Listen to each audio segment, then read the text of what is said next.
Welcome back to another episode. Today's guest, Susanna Rose Stokes, is a former United States Marine Corps officer turned embodied consciousness guide and the co-founder of House of Embodied Metamorphosis. What is that? Stay tuned. You're going to find out. In addition, she is such a powerful advocate for the healing powers of psychedelics and integration for those that have come from service-connected industries such as the military, first responders, etc. And she will walk us through her approach to dealing with things like PTSD, depression, anxiety, and more, and getting off of pharmaceuticals using the healing power of microdosing. So if you've got, curiosities around that space and maybe some astrology, stay tuned. We're going to dive right in. All right, Susanna Stokes, welcome to the show. So great to be here with you, Of Amy. Thank you course, for I having am me. pumped to have you for countless reasons, but just like diving right in, as a lot of my listeners are aware, the military is a really precious space to me. And you're a military veteran, former USMC, Afghanistan tour. Tell me a little bit about your journey going from military to civilian life and how you got into this space that we're in. Mm. It's been a process as life is. And I think for all of us, particularly those who are women, we understand that it is a process of deep inner evolution and reflection to come into all these different layers of ourself. And what mine began with was the what I might call the indoctrination into the system, right? Like a deep indoctrination into the system growing up in the South in the United States, growing up in a very religious family system that's based primarily in Protestantism. My grandfather was a bishop. All of his ancestors were pastors and deacons and very deeply in the church. And then my father and the men on my mother's side were all military, a lot of military members. And so that's what I thought I was supposed to do. And I assumed that after watching my brother graduate from Paris Island and become a Marine, that was the way. And it was really the only way to become the kind of leader that I knew I wanted to be. And that was also, there was a little bit of indoctrination there, but some of it was tapping into a part of my purpose that I hadn't really discovered yet. And I would say the first 30 years of my life were really this exploration of who I was through the lens of who others thought I was supposed to Powerful. be. You're in the medicine space now, and so much more in the consciousness space, in the ascension space, and so the pathway from being in that indoctrinated system, spending so much time in the military, doing work all around the world. What was the turning point for you of like the undoing of all of that? Yeah, the undoing. That's a great word. I love that. It was the unbecoming. It was the demasking, the deprogramming. There was one moment when I was in Afghanistan that I can sort of pinpoint. I can pinpoint as a turning point, and I was sitting there in our little metal box where we controlled all the aircraft over most of Helmand province, which is where a lot of the fighting was happening in Afghanistan. And we were targeting a guy on a motorbike who had just implanted an IED, an improvised explosive device, which for those who don't know is once you dig a hole and you put a bomb in it for the purpose of blowing up our troops, you become the enemy.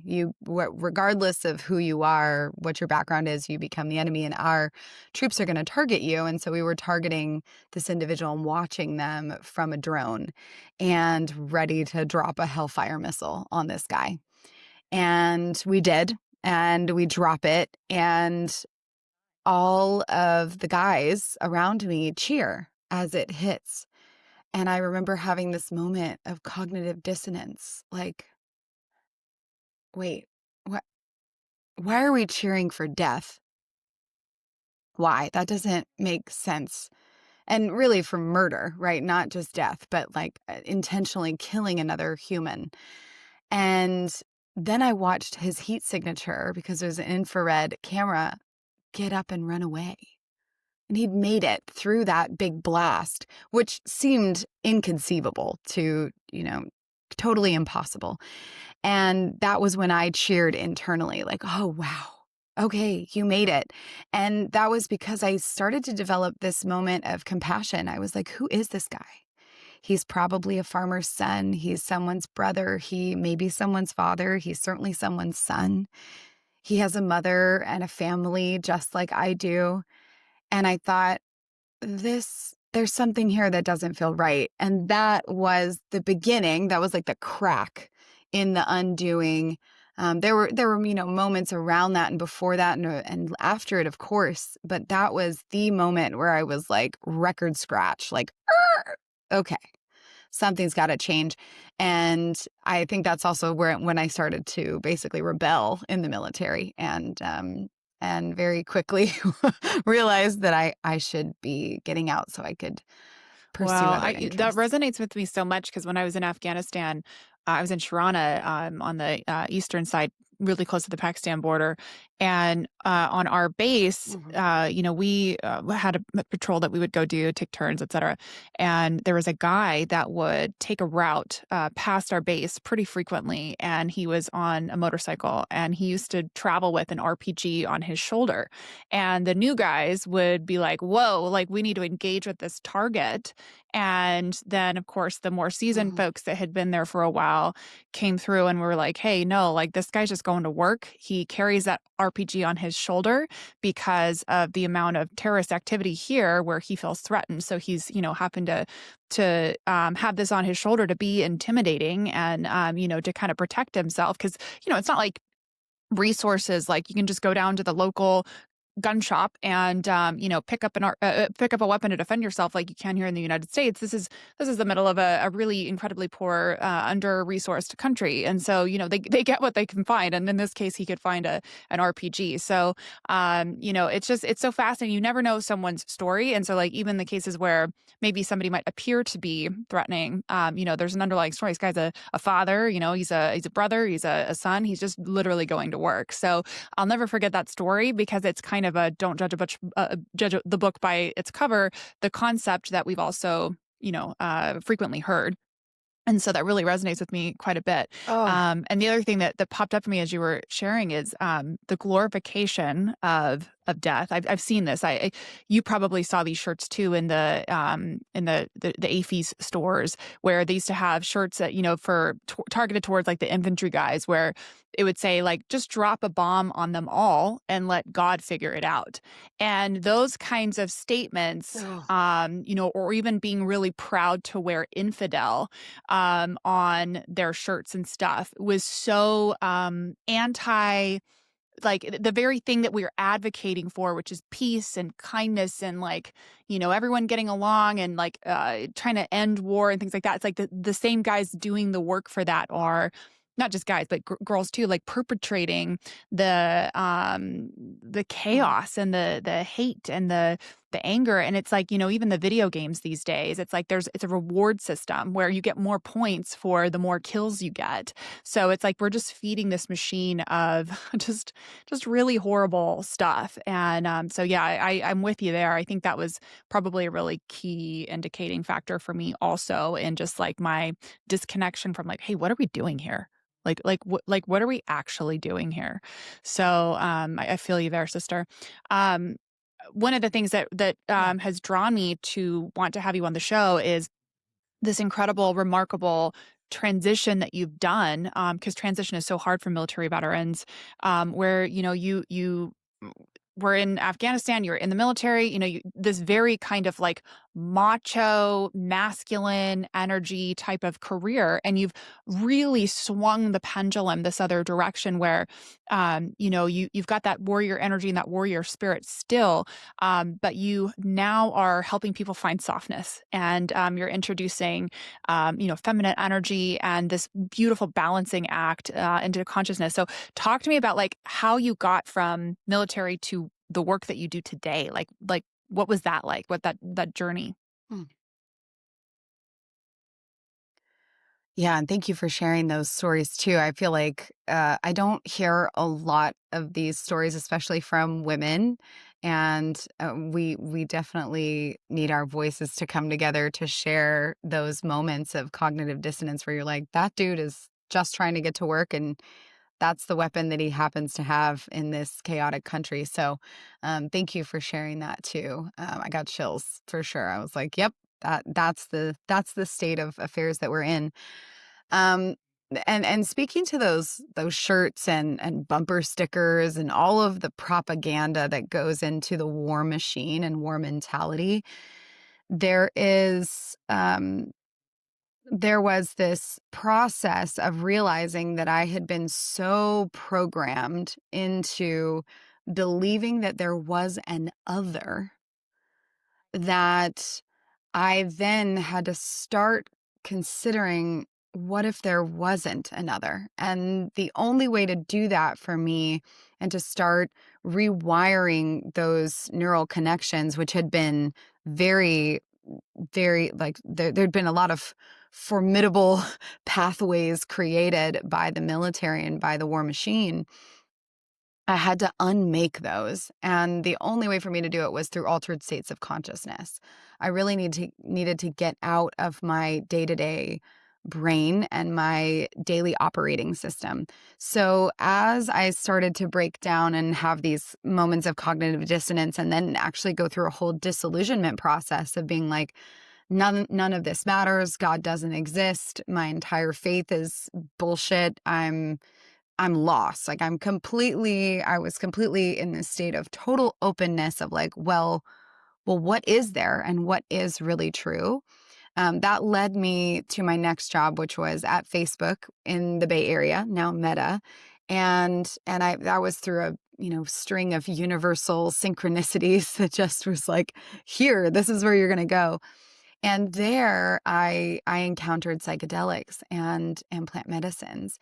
And and simultaneously meditation and breath work and a bunch of other healing modalities that began to get me out of my daily operating system. And I started to question authority, basically. Was a really big piece, was questioning the authority figure that I had placed in authority to myself and chosen it, and then started to go, is this really the authority system that I want to put all of my trust in? Do they really stand on moral ground? Do they really have the integrity to control my life? And then I outsourced it to the corporate world, and then I outsourced it to my partner, and I just continued to outsource my authority to these different organizations while I was exploring, because in the Bay Area, the culture around psychedelics is much more free, much more creative in that way. And I sat with LSD for the first time at an event, and I looked across this big valley over at some trees across the way on the mountain, and I watched the trees breathe in tandem with my body. And it was in that moment where I remembered the sense of interconnectedness, the sense of oneness, and the sense of myself being part of nature, which harkened back to my time growing up on a farm, on a blueberry farm in Georgia, which really was my first God. My first God was nature. And so that moment reminded me that we are all one, that I am one with nature, and that the concept of interconnectedness is real, which means there is no such thing as an other. And that's what really started the recalibration away from separation, war mentality, and the illusion that So we're living beautiful. in right I now. love the call out of the LSD as a teacher also. As I've been working with different psychedelics over the past couple of years now, I'm just realizing like the biggest thing I could say to someone if they're like, well, tell me about psychedelics, my number one thing is always at this point, they're a teacher. And, so it really, I really struggle with like recreational use, which is a whole nother topic for a whole nother day, but only because I have such reverence for them. And I really love to view them and use them as teachers. And so I love that you shared your experience here about how it was teaching you about the interconnectedness. And I can totally relate to that experience of just being in this space of oneness with nature, which for those that are still kind of like new to working with psychedelics or even spirituality or interconnectedness at all, like consciousness, et cetera, it can be kind of like a topic where it's just so big and like so frequent that people, like you think about like tree huggers and stuff like that. Like I just encourage you listeners at home, like just sit with the concept, and to just to try it. And I think you'll quickly realize just how magical having the realization of oneness is. It really does change the way you move about the planet. So I love that so much. And Amy, when you mentioned LSD as a teacher, it was in that very first experience with LSD, which was meant to be recreational, that LSD actually told me at the time, this isn't just for play and recreation. Not to say that work isn't also play. Work is play too, but truly this is for deep inward reflection and for healing work.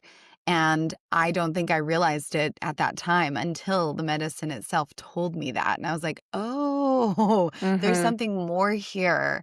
And that's what drew me into it. So I'm really glad you shared that, because yes, every single one of them is a teacher if And you they're and just they have like listen. different frequencies too. It's like they're good teachers, good for different things, which again we can get into later. But I love your story about going from PTSD to priestess. And so most of my conversations I have, most of the topics I talk about, it's around mental health. And, there's a big focus right now across the United States with legalization efforts, trials. The VA is obviously doing, I think it's 5 or 7 studies with different factors, one of them being MDA, to work on having more access and more offerings to support things like PTSD and anxiety, depression, you name it.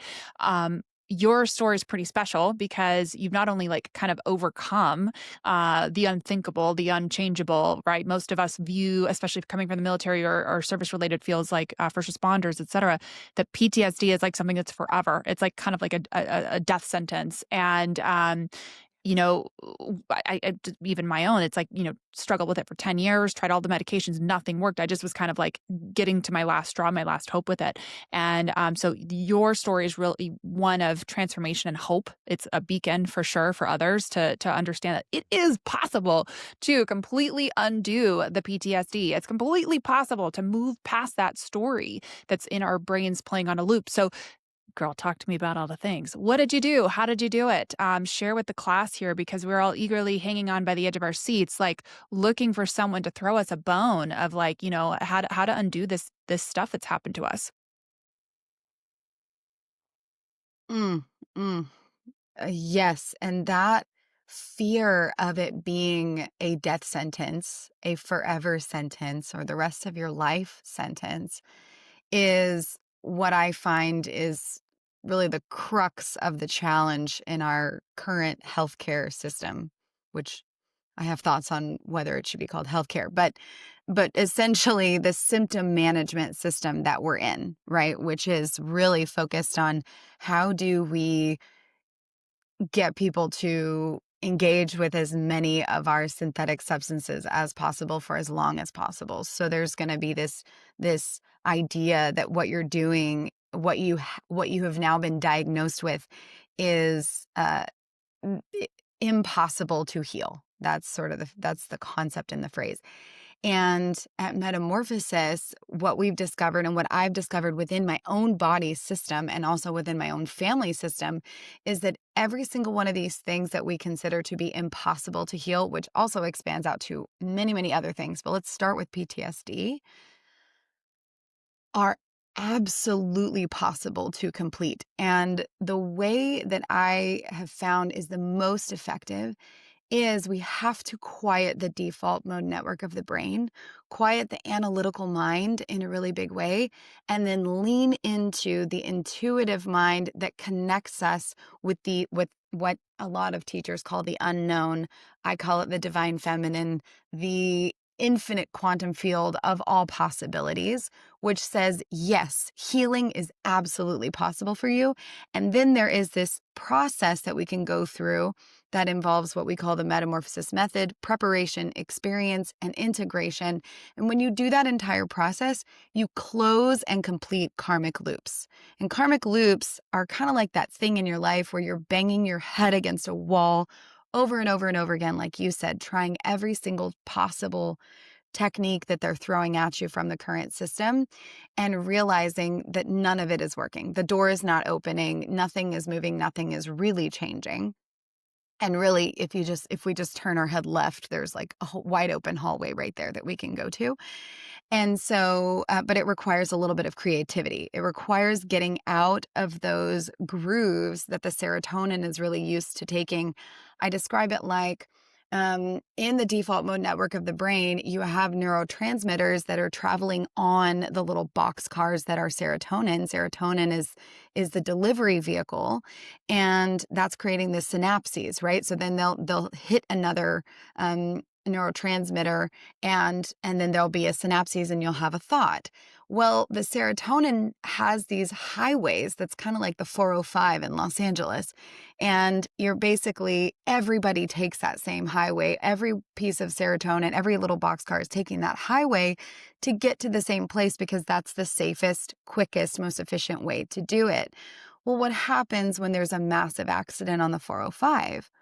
And it's shut down and you just get stuck. You sit in traffic and then you get frustrated, right?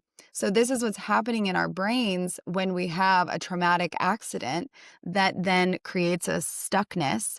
And then the serotonin can't really get through there. And then the rest of your brain is not getting the hormones that it needs, and it's not feeding the full nervous system. So we are sitting there in stuckness. For me, what that looked like was, I would say, 4 types of altered state of consciousness. And of course, the one that I speak a lot about is psychedelics. Psychedelics and plant medicine is the single most effective, efficient method for getting out of the default mode network and into the unknown that you could possibly imagine. Another one that's highly effective is meditation. And I would say they need to be done hand in hand. So you have to be doing meditation alongside psychedelics. And then the third one is breath work. Any kind of breath that's going to bring you a little bit out of your day-to-day mode of operating, and you're going to feel a little bit weird. You're going to hyperoxygenate your blood, but all of those things are going to get things moving, and it's going to take you into a slight different state of brain waves. You're going to move from alpha brain waves into beta, and then gamma, and then theta, right? And then another one is sound. Many people have experienced this just through music, just through listening to music in their car, or in their home. But if you go to intentional sound frequency concerts or events known as sound baths or things like that, you often can get your way into that theta state, which is that in between waking and sleeping, where the conscious mind starts to go to sleep. And then you start to activate the unconscious mind. So then you can create completely new neural pathways and neural networks in the brain that then awaken the creative parts of the brain, especially the right side of the brain, our feminine side. And that allows our intuition to then come through and create creative solutions to the challenges so that much we in have. there. One of the things that's immediately popping up for me is just encouragement to add on to this incredible these beautiful suggestions that you have for us. So one of the concepts we know about PTSD at this stage, I think, is that it's a place of survival mode. You know, we're just stuck in this loop of survival mode, survival mode, survival mode. Well, what's survival mode? Survival mode is masculine, right? And just for the men listening, like, bear with us when we talk about tapping into your feminine, because I think there's a lot in there for you, and you can interchange that word with anything you want: balancing, calming, right? It doesn't have to be feminine if that's a trigger word for you. Regenerating, I love that one. Yeah, regenerating. exactly. So just, change out the word however it is more palatable for you. But the survival mode stuff is important for us to acknowledge because especially coming from service-related fields where you're constantly in a state of survival, you're constantly on, your adrenaline's rushing, you're always looking for an exit plan or a survival plan or whatever. If you're stuck in that loop, we are a product of what we consume. So if we're constantly consuming trauma and drama and fear and survive, protecting yourself, et cetera, that is how you're going to live. And then you're going to start looking at everyone and everything as an enemy or a potential threat. And that is no way to live. And so as you do the process of undoing, I experienced this firsthand. It's still something that I'm constantly dealing with. It's like, okay, once you've done a psychedelic journey, let's say it's your first one, that's really just a jolt of electricity to like, like just to hold on, like reset your brain, like put you in a state of like being able to be programmed, to be reprogrammed, where it like just peels off that first onion layer. And so that protective shell, and it like kind of zaps you for a second. Then when you're in this like zapped phase, the real work is the integration. The real work is like, hey, let's maybe not spend every single day watching war movies, which we all love to do as military veterans. We all love to stay in the trauma, right? We all love to stay in the drama. Let's maybe not watch horror movies every day. Let's maybe change what we're flipping and, scrolling through on Instagram, watching recaps of Hamas or Israel or whatever. Like, let's take a break. Let's put in some new inputs. The brain is AI. The brain is an algorithm, right? So maybe introduce some things like, I don't know, breath work, as you suggested, prayer, mantras, sound baths, hugs. Yeah, what a Hugs. concept. Hugs. Hugs. I love that. Just like Yeah. beautiful sweetness. Introduce some sweetness Yeah. back into your life. So that's where like it's not necessarily Yeah. feminine, but like, if you don't like that word, it, it's just a balancing. Like give yourself some different input. So I love that you call that out so much about like just introducing like meditation, breath work, consciousness, like the more you do that work, the quicker you're going to undo the survival mode, which is PTSD. So, love that, girl. And how are you feeling today? So, you've done all this work. You're now teaching others, which is so beautiful. What a gift. How are you doing? I am just the most alive, most here, most vibrant. I actually just wrote this. I did this practice called Morning Pages, which is from a book called The Artist's Way. And you just flow write 3 pages in the morning. And it's wonderful because it just unblocks whatever you woke up with, like whatever the ick was that was moving through your body and your body was getting rid of it at night. It unblocks it. And this morning I said, I think I'm 85 to 90% alive and online now. And I would have described myself as maybe 10 to 20% online when I was in war. And I mean like the activity in my brain, the activity in my body, I can feel down to the cellular level in these subtle ways that I absolutely did not have the capacity to do because I was so numbed out. I was so overwhelmed in survival mode. My vagus system, my whole, nervous system was just on high alert constantly, and my gears were running at this rapid speed. So I didn't have space to sit in stillness. And that's one of the benefits of all of these practices, really. And that especially psychedelics and meditation, they force you to really sit in stillness with yourself and to get away from those external inputs like screens, like even your family system, all of these external structures that were the thing that encouraged you into that mindset and that, created that childhood trauma that led you into the PTSD in the first place. So this is the moment that you now have to give back to yourself. And for me, it's taken, let's see, I got out in 2016. So in about 9 years of dedicated effort, physical, mental, and we talk about it on 3 layers: body, heart, mind, and spirit. And I've been working on all three of those layers for about 9 years. And I'd say by year 10, I'm goal You're is not even the 100% same online. person. I love that. Like, it's like all your cells are turning Mm, over and, it's mm, kind of like the concept of a plant. And I love this so much for you, mhm. but also for the hope that it gives everybody else that's like right behind you wanting to pursue this path. It's like a plant where you got probably everyone listening probably seen the studies where you take a plant, you say nice things to it, you give it water, sunshine, you take care of it. Maybe you rotate the soil once in a while, give it some fertilizer. It's gonna bloom. It's gonna shine. It's gonna be the biggest, beautifulest, greenest plant you've ever seen in your life. You take the same plant, you're mean to it. You neglect it. You don't give it water. You don't give it sunlight. You don't, fertilize it, all the things. It's going to die.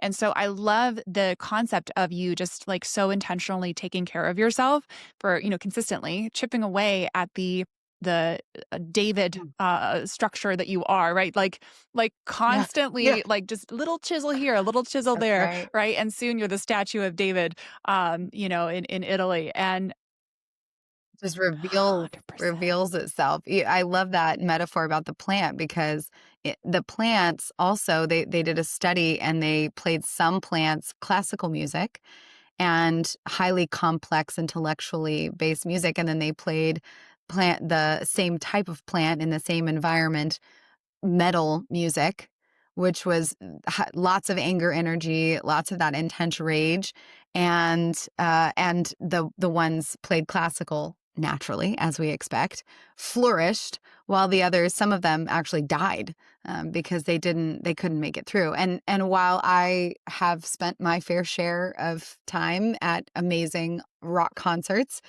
uh, I also found over time that that kind of music, that sound wave through my body just exacerbated and intensified the anger that was in me. So we had to Yeah, switch the it whole up. concept, what are you feeding yourself?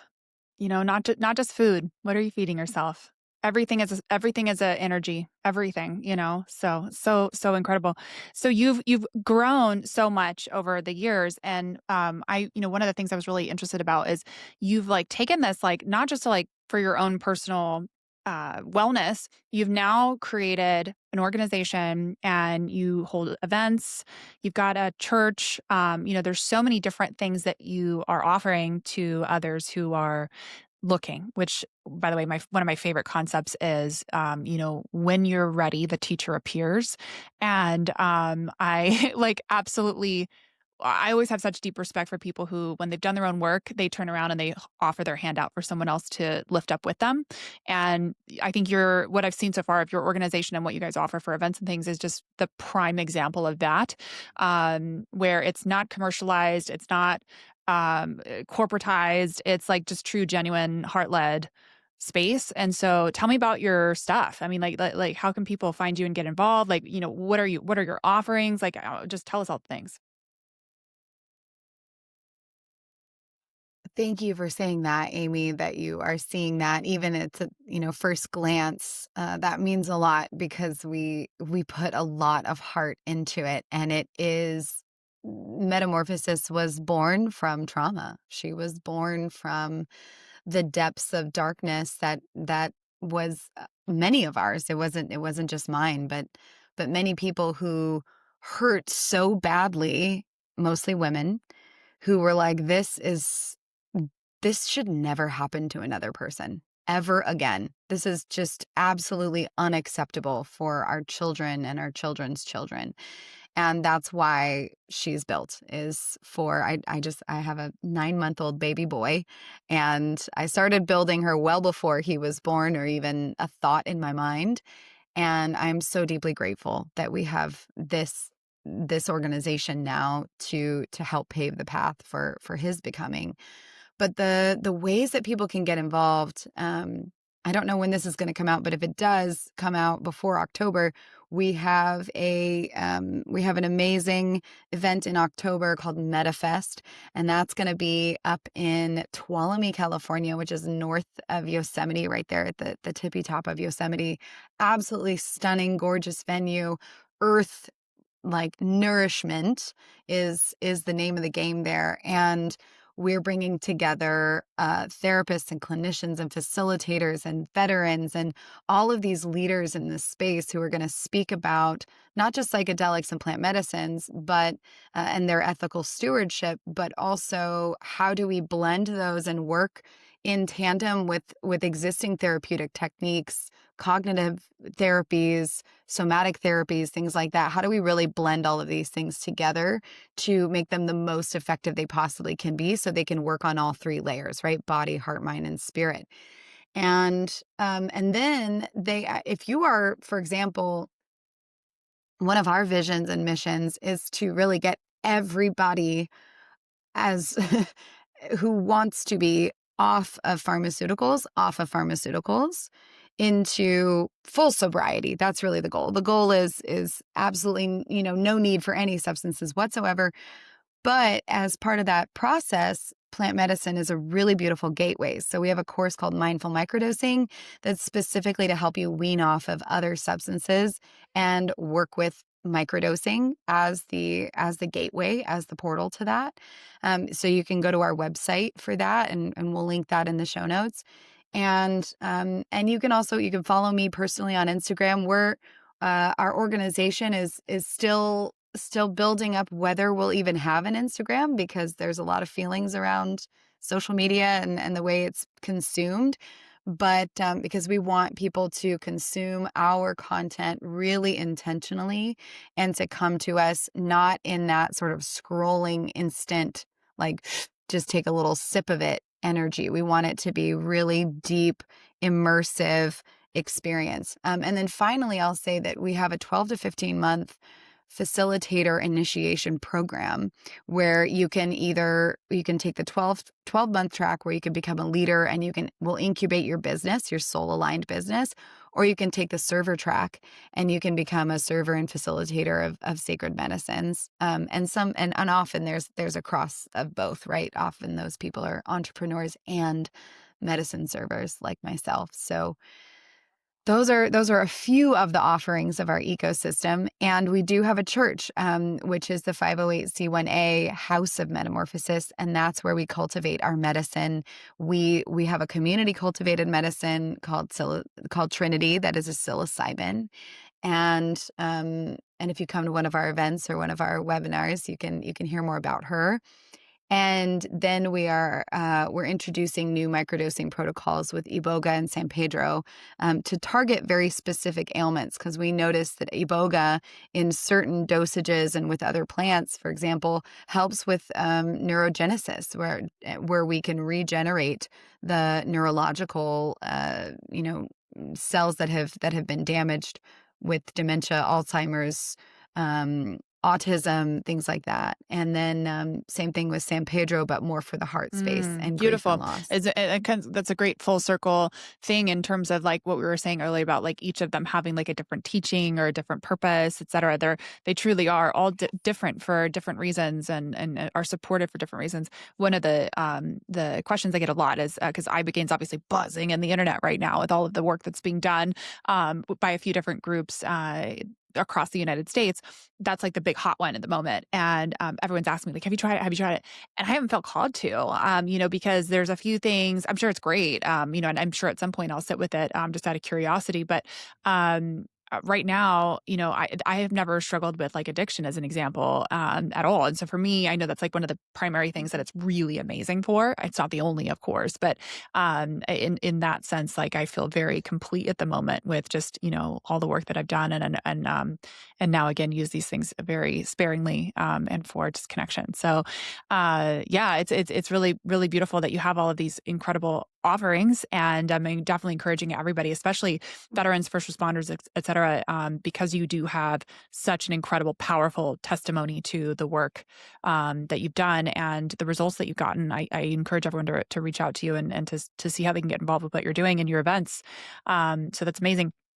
in terms of if you were to, have the opportunity to say something to somebody that's really struggling with mental health right now, maybe they've never sat with any of these things before, they've never Mhm. touched psychedelics, this is new space to them. What's a word of advice that you might offer to somebody who's kind of like at this tipping point of, not sure what they're doing, maybe they're feeling suicidal, et cetera? Like, how do you support them? What words of wisdom would you offer? Mm, I would say first step is before anything, if you're hearing my voice right now, just stop and breathe deep into your belly. Take some diaphragmatic breaths because what that's going to do is it's going to calm the nervous system, activate the limbic system, and then you're going to go into rest and digest mode and you'll be able to actually hear what I'll offer. And this is a practice that was the single most effective practice for my healing, was just taking 3 really deep breaths all the way down into the belly where the belly could expand. And then after that, I would say considering plant medicine means it's calling you in some way. If you're listening to this, then it means that it's calling to you. And my recommendation would be to find a space or a person who is a seasoned, ideally trained guide who knows what they are doing so that you can sit with them in a ceremonial way that involves a little bit of ritual and something beyond just, I'm going to go take some mushrooms or take LSD and go on a hike by myself, or I'm going to take it in my apartment in the middle of the city where all the 5G networks are, right? Like, Mm-mm. don't do that. Because if you try to go hard into it, or even for recreation at a big event where there's like 1,000 people, the chances of you having what they call a bad trip, which is really just an incomplete trip. It's you just you took medicine for a playtime activity, not realizing that it's medicine and that it's going to go into these parts of you and bring up these shadow layers. And then you may get stuck there if you don't have the right support. So find the right support. We have certified facilitators. There are facilitators of this medicine and these types of medicine all over the country. A lot of them are working underground. We are working to make that much more transparent and honest so that you can find them. We're actually building a directory right now so that we can help you connect. And there are already other companies that are doing that are psychedelic concierges that'll connect you with different facilitators. Journey Om is one that I know of, that's really good for connecting you with facilitators who are really excellent. But just trust yourself and trust that little voice in your head that's like, Mhm. "Hey, Yeah, I love maybe," that. Yeah, the intuition piece because it's good. is so critical. I had a conversation with someone the other day, who was on the fence, and I don't know, if you knew this or not, but I'm actually a licensed, psilocybin facilitator here in Oregon, and, so I had a conversation with someone the other day, and they're like, I'm just kind of on the fence. I'm not really sure, if I'm gonna do it or not." And I'm like, "Well, tell me about, like, how you even got called to it. How, like, where did the interest even come from?" And he was just like, "I don't know. Just one day I was I think I saw something and then a few months went by and I just kind of remembered that." And he's like, "And now I just have like this really strong interest and desire for it. Like I'm dreaming about it. It's popping up." I'm like, "Honey, that is calling to you. That's not just a curiosity. Like, "Oh, I don't know. I saw it on TV. Maybe I'll try it." That's Yeah, like, if it's coming to you in your dreams, like it's time. in It's dreams. time. And, so of course, just Definitely. very first thing I said back is like, "Well, what does your intuition tell you? Like, just close your eyes, sit with it. Are you ready to take the jump? Like, what is your body telling you?" And he's like, "It's telling me yes." And I'm like, "Then follow that because, your body would very Then clearly tell you yes. no," which is like what I'm getting with, Ibogaine and Iboga, by the way. When I think about it, I actually had an Yeah, opportunity to go yeah. very recently with a very close friend of mine who's a facilitator. She's a Bhuti initiate, and she had a spot open and she's like, "Do you Mm. want it?" And I'm like, girl, I meditated on it the other day and it was like hard no. So, and given that I have, such Mhm. a close connection with medicine, you would think I would just be, oh yeah, I want to go try it. But I'm really trusting my Mhm. intuition right now. And my intuition says, not now, not right now. And so, it's okay Yeah. if it's not now. It's always going to be there for you later. This stuff's been around for thousands of years, guys. It's not going anywhere. So, like take your time, You'll have, 100%. other opportunities. I think this is a beautiful use and connection with Yeah. our bodies. Bodies don't lie. The somatic responses that you have are real, are true, including your emotional experience, which is really heart intelligence, which is the highest level of intelligence that we have. And we've forgotten that and also haven't fully activated it as a society. But regarding ibogaine, I also have not sat with ibogaine or iboga, but ibogaine especially feels to me to be the kind of thing that the masculine energy, that especially the masculine energy that's built up a lot of armor around it, needs to break through. It's they call it some of my Navy SEAL friends call it the breacher, and it really breaches the numbness, the layers of armor.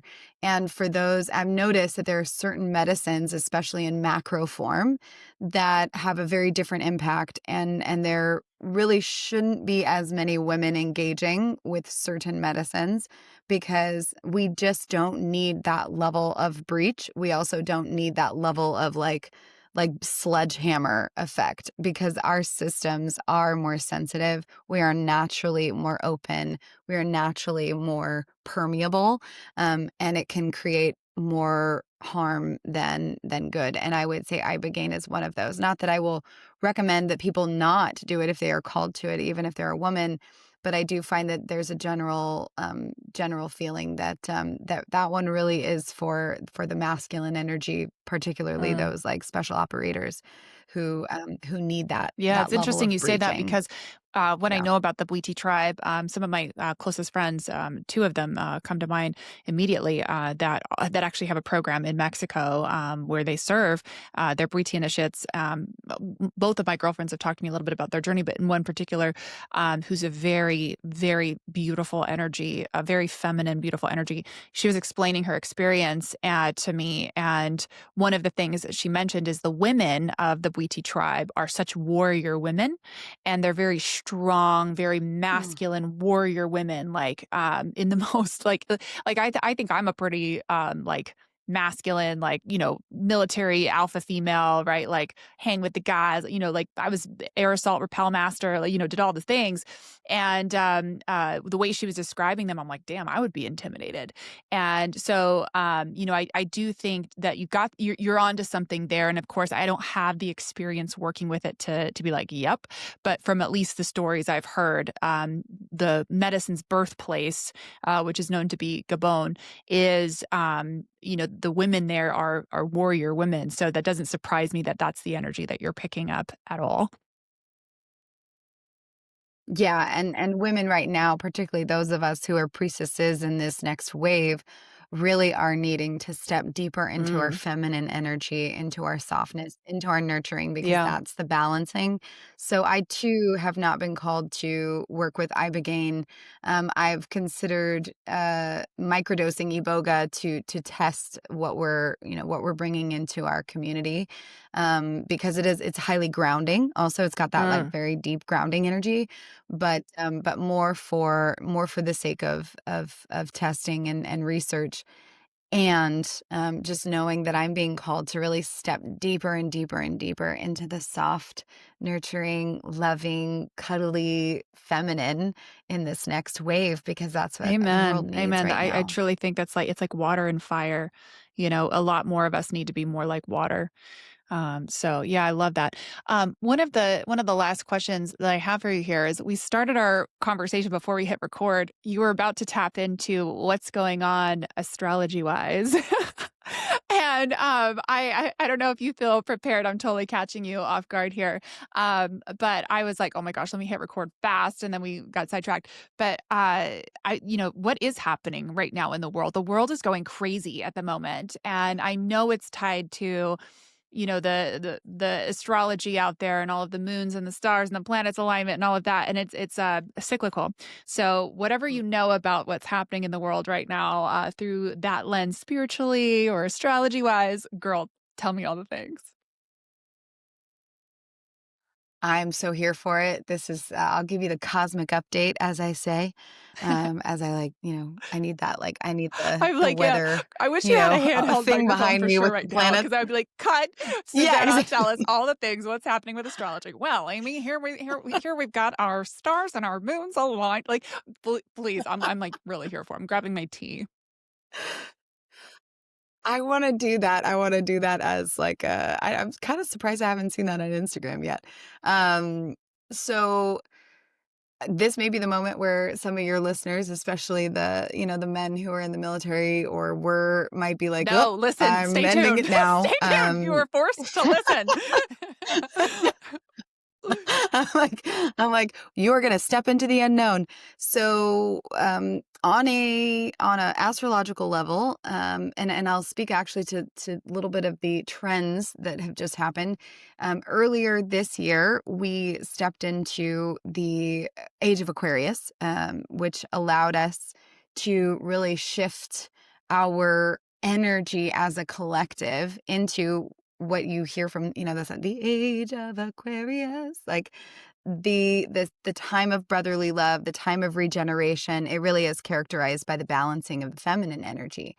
And then in about April of this year, there was an alignment that happened, that was basically the same planetary alignment that happened at the beginning of the Civil War and the Revolutionary War and I think when also when Hitler invaded Russia. I mean, quite literally the same energies at play when some of the biggest world-changing events happened, signing of the Declaration of Independence, things like that. So it was a massive, what I would call revolution in the astrological system. And right now we are experiencing eclipse season, where we just experienced a lunar eclipse on Sunday of this week, which then is going to lead into several eclipses all the way through October and early November. And it is the completion of a 6-month cycle that began in this May, which really was characterized by that alignment. And this is a completion time. This is a time of karmic completions. And there is basically, this is the closing of the first gestation of the first wave of awakening.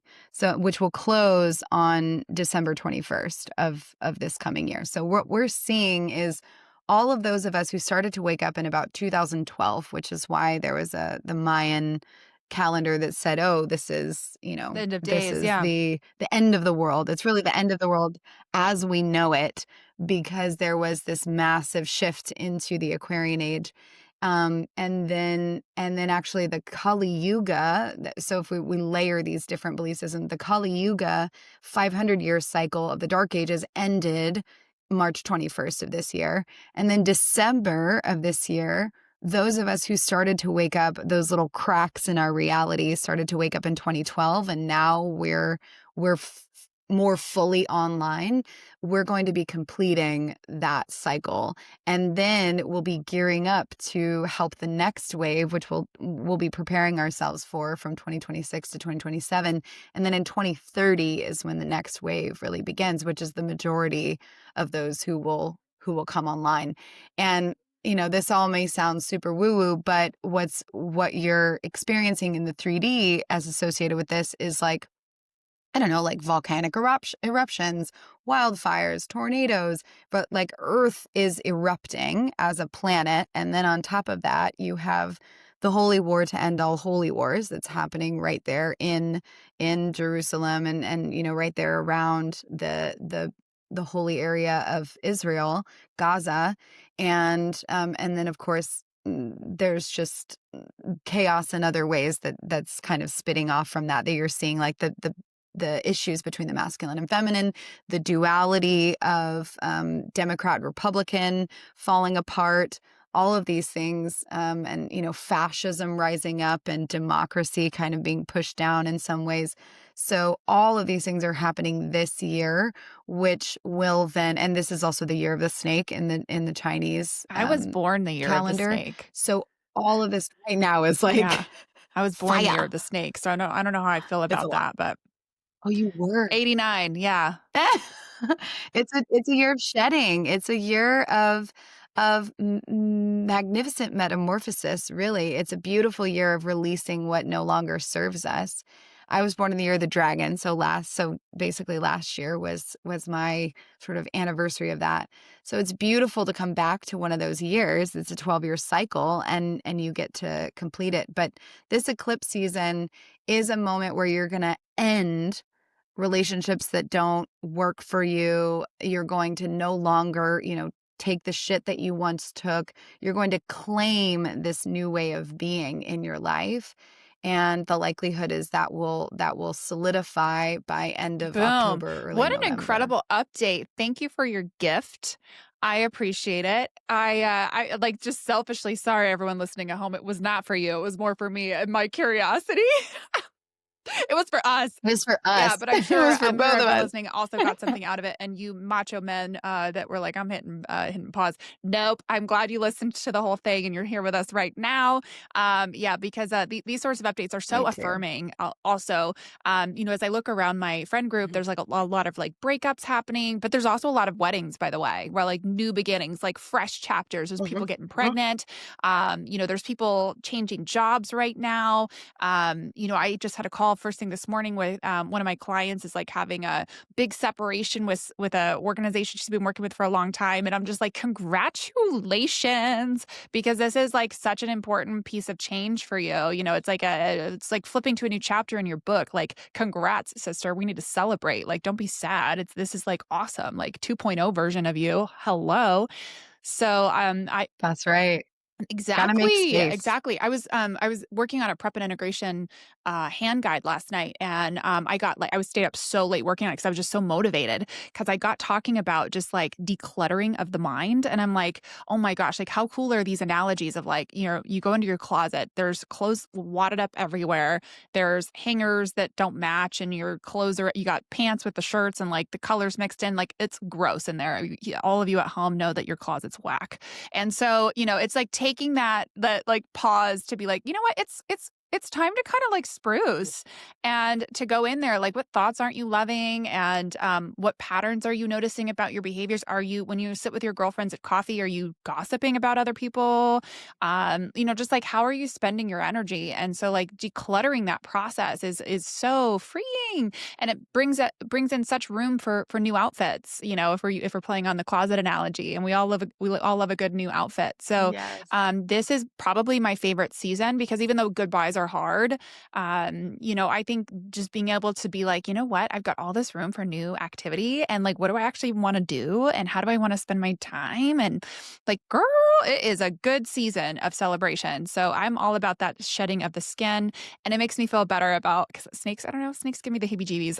Even though I was born the year of the snake, I'm actually like really coming to love that concept. Like, I'm so happy I get to be a catalyst for change. I think that's really cool.